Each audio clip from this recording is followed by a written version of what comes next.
The way the brain is wired up means that there's an emotional response which creates the fear. And the brain overgeneralizes. So the brain is really good at spotting patterns.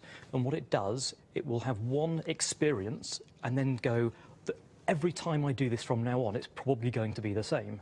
And if they're unlucky and that one experience is an unpleasant one, so they have an uncomfortable flight, in their head they then go, every flight from now on is going to be uncomfortable, and they feel fear. Lucy's fatalism is a typical coping mechanism, but it's not a good coping mechanism. This is a pattern often called catastrophizing, where they imagine all sorts of horrible things. And because of that, they produce fear, and therefore, it represents in the language, if we land safely rather than when. Understanding what's happening to your body, and in particular learning to control your breathing, can really help. The problem comes when people are having fight or flight response, huge amounts of adrenaline release, increased heart rate, sweating, trembling, shaking, dizziness, lightheadedness. They feel that they are no longer physiologically able to control their experience. They feel like their breathing rate is gathering momentum and they can't slow it back down. And those things can be quite frightening. Pilots compare turbulence to driving a car on a bumpy road. Uncomfortable, but harmless. You've got little hairs in your ear that are being swished around as the movement of the plane is going around.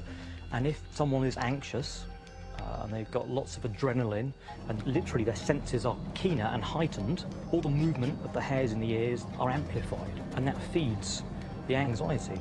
And when the plane goes a little bit to the left, which is a normal banking at about, 5-10 degrees, they feel like it's gone vertically.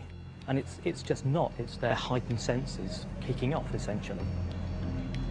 The key message for people like Stephen is that modern planes are designed to withstand even the most severe turbulence. Fear of flying can be beaten. All is not lost. Experts believe they can help anyone who's willing. It's about getting people back in control so that they can do it. They can manage their levels of stress or totally get rid of them.